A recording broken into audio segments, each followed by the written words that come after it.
And I think after crossing the Red Sea, Moses said, really, he is the God Almighty because he cannot be defeated.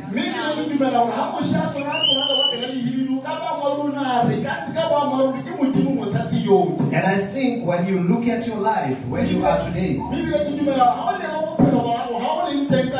you can testify that the Lord that I am serving is the Almighty.